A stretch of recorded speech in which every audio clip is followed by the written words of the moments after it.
স্বামী স্ত্রী একসাথে জান্নাতে থাকতে চাইলে 4টি কাজ করতে হবে।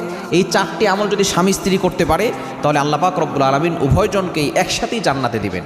আমরা স্বামী আর স্ত্রী যারা আছি এই সম্পর্ক কিন্তু সর্বপ্রথম সম্পর্ক।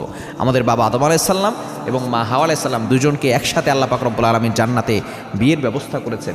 সুতরাং এই স্বামী স্ত্রীর সম্পর্ক হচ্ছে মধুর সম্পর্ক। আমরা দুনিয়াতেও একসাথে থাকতে চাই, আবার আমরা কিয়ামতের পরে জান্নাতেও আমরা একসাথে থাকতে চাই। জান্নাতে থাকার জন্য দুইজনকে জান্নাতের উপযোগী হতে হবে। এজন্য 1 নম্বর কাজ করতে হবে, দুইজনকে একজন অপরজনকে ইবাদতের কাজে সহযোগিতা করা। ঈমান যাতে করে অটল থাকে, আল্লাহর ভয় যাতে করে থাকে, ইবাদত যাতে করতে পারে, নামাজ যাতে পড়তে পারে। স্বামী স্ত্রীকে বলবে, স্ত্রী স্বামীকে বলবে। স্বামী নামাজ পড়লে স্ত্রীকে উঠিয়ে দিবে, স্ত্রী নামাজ পড়ার জন্য উঠলে স্বামীকে উঠিয়ে দিবে। ফজরের সময় স্বামী উঠেছে, স্ত্রী ওঠে নাই, স্ত্রীকে উঠিয়ে দেন। স্ত্রী উঠেছে, স্বামী ওঠে নাই, স্বামীর দরকার হয় হালকা পানির ছিটা দিয়ে দেন, তাকে ঘুম থেকে উঠান।